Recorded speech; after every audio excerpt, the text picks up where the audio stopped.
Yamcha is not as strong as the Saiyans, but it would be foolish to call him and the other humans weaklings in general. But with how the scaling and power creeps work in Dragon Ball, it's not surprising that Yamcha and the other humans can most likely one-shot most of the previous arc's villains thanks to plot buffs. But what if Yamcha and the other humans kept training with the most serious mindset they've ever had? What if their desire to grow stronger was on the level of Goku and Vegeta? What if their human blood boiled so badly that all they could think about was doing one more push-up whenever they woke up? How strong could they actually have become? Hit the like if you're a fan of the humans in Dragon Ball, and comment below which human is your favorite and has the most potential. Now Tien, the role model himself, is a prime example of being capped out at human level because there's no human with more determination to train than Tenshin Han. The fact that he uses Goku as motivation to grow is a compliment to how far he can push himself as a human in mind, body, and spirit. Trying to keep up with Goku, it doesn't get any bigger than that.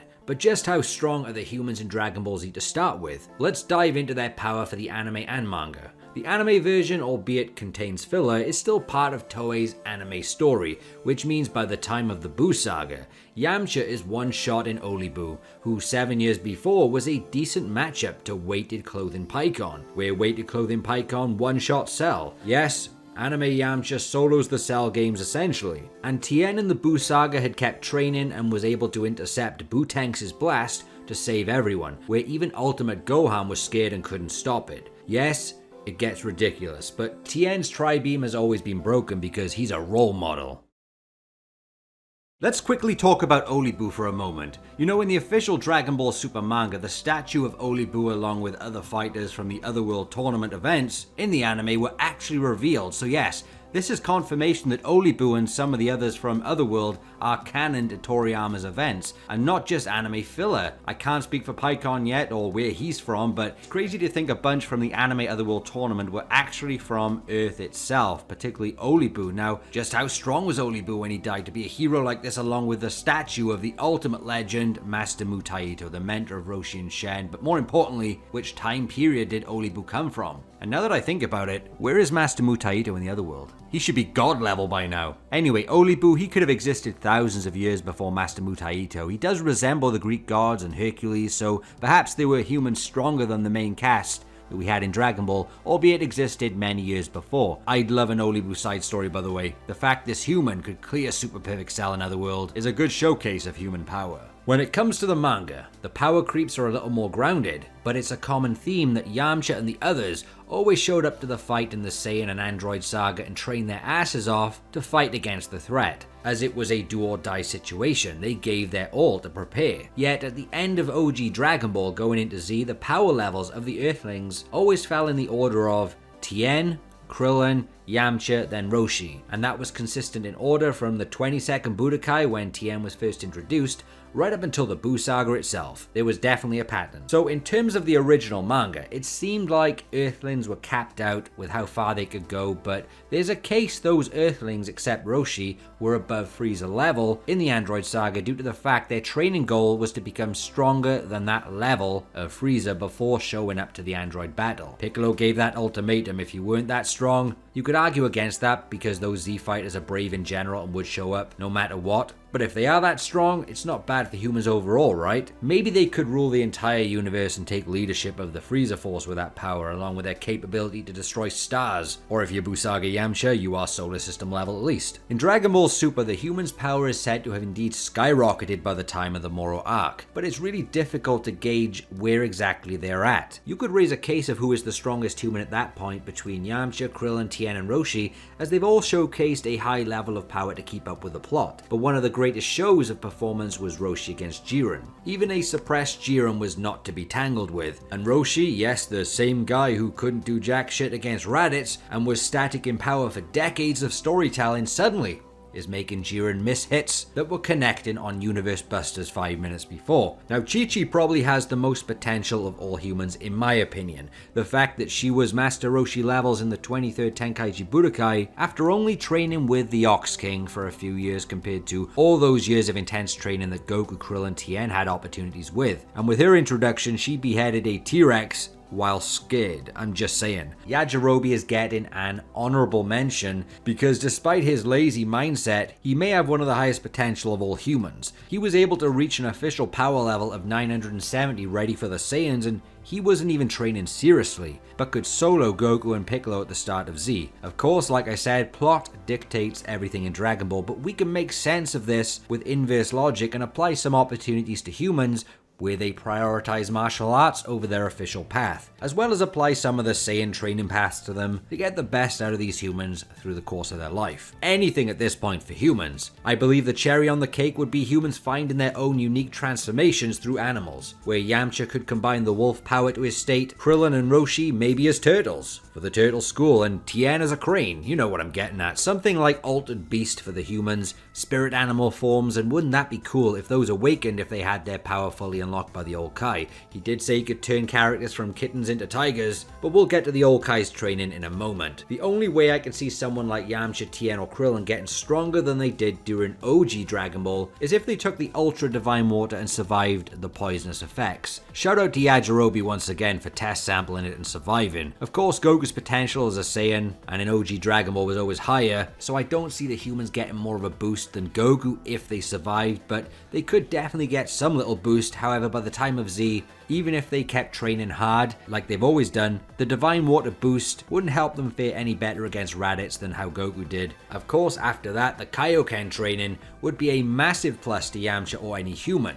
There's no reason why they couldn't learn it, because when you think about it, who saw any human surpassing Raditz the moment Raditz just used his tail to send Krillin to the next dimension? And at that point, these humans have been training their whole life. So it's reasonable in story logic alone that Yamcha or any human could train for the Kaioken eventually, because there's much evidence that the majority of humans blitz the Saiyan Saga eventually anyway. I would say it would be the most fitting for Yamcha to acquire the Kaioken after the death against the Cyberman. There, I mentioned the death. Box tick for Yamcha video complete. But the same with Tien, which would no doubt speed up his own death when combining the Kaioken with a Tri-Beam. Damn, what would he call it? The Ki Kaiōho? Either way, everyone dies when he launches that. He's not getting back up. But during the Android Saga, considering characters still train hard, I can see them raising their Kaioken to around times 10 levels, but even if they reached a times 20, it may be irrelevant by the time Android 17 and 18 show up. The villains were just spiking higher in power than anybody that wasn't a Super Saiyan. Could the humans upgrade themselves with modifications? Reasonably, I would say no, because they were all backed against a wall in the Android arc and would have done anything to gain an advantage if they could. There's an argument they couldn't even wish for their potential to be unlocked with the Dragon Balls, because then they had upgraded the Dragon Balls much later during Superhero. Again, plot does allow certain things. They could probably have their potential unlocked with the Dragon Balls, but when it comes to Android upgrades, if it was within Bulma's expertise at the time of the Cell Saga,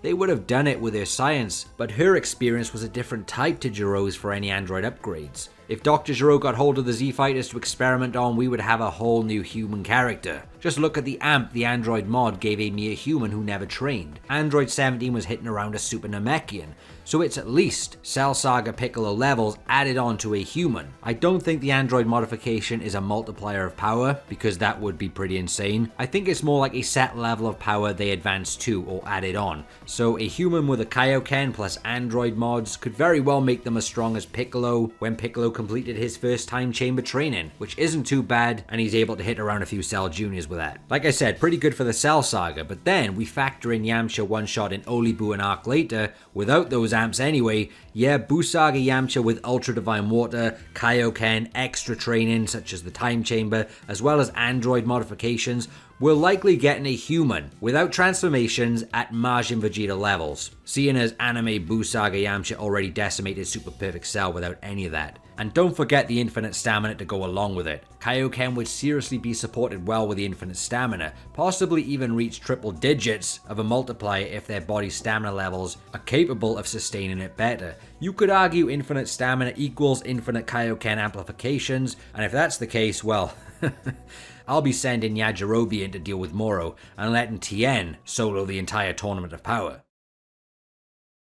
Now when it comes to the anime version of Dragon Ball Super, It's even more incredible in power jumps, where Krillin is a perfect example of how mindset can raise your power levels to a level not even thought possible for humans. So if it was possible for him during Super, you could apply that mindset to everyone in early Z and literally wipe out the entire battlefield. That's Dragon Ball Super power logic, characters just grow insanely faster. Again, one more shout out to Yajirobe and Chi-Chi, because I feel like, other than Oob for obvious reasons, these two could be a serious threat if the perfect training paths were laid out for them. Along with applying a mindset that Krillin had in the Dragon Ball Super anime, there's no telling how strong humans could become in Dragon Ball when you take away the plot armor from Goku and Vegeta and give it to them. When I made an in-depth video on Chi-Chi's potential and basically replacing Goku with her, giving her all the same training opportunities based on her OG Dragon Ball potential, she rose to a pretty significant level and could even hold her own in the Buu saga, so humans are no joke. Like, Guru did unlock Krillin's potential, and it's believed it's a slow release unlocking ability, as Krillin seemed far more powerful against Frieza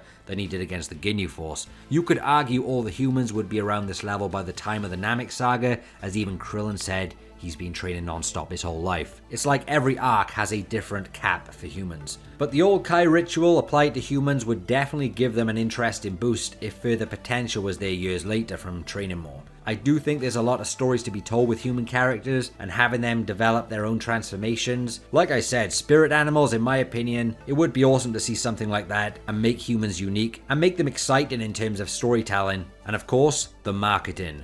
I mean, who wouldn't want to buy a Yamcha Wolf Mode figure? That would be badass.